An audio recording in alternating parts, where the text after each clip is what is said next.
நைட்டில் 8 மணிக்கு 9 மணிக்கு வருவாங்க. ஒரு 9 பேர் 10 பேர் வருவாங்க. அது ஆயுள் கைதி இருக்காங்களா அங்கே, ஆமாம். அவங்கள வச்சு அடிக்க வைப்பாங்க. ஓப்பா. வரிசையாக 10 ரூம் இருக்குன்னு வச்சுங்களேன். 10ஆம் நம்பரில் கூப்பிட்டு அதில் 10 பேர் வருவாங்க. அடி எங்களுக்கு சத்தம் கேட்கும். நாங்கள் 1ஆம் நம்பரில் இருக்கோம். அப்போ எங்களுக்கு வர வரைக்கும் நாங்கள் பயந்துட்டு உட்காந்துருக்கணும்.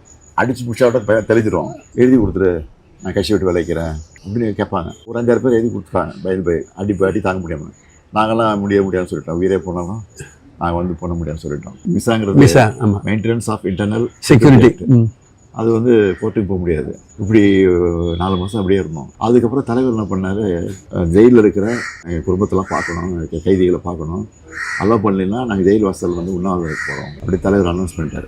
பயந்து போய் என்ன பண்ணிட்டாங்க, இன்டர்வியூ கொடுத்தாங்க. ஃபஸ்ட்டு தலைவர் கொடுத்தாங்க. தலைவர் தான் பார்க்க மாட்டேன்ட்டார். கட்சிக்காரன் எவ்வளோ பேர் இருக்கான், என் பிள்ளைய போய் பார்க்க ஃபஸ்ட்டு பார்க்க மாட்டேன், அவங்களெல்லாம் அலோவ் பண்ணுங்க, பண்ண பிறகு நான் பார்க்குறேன்.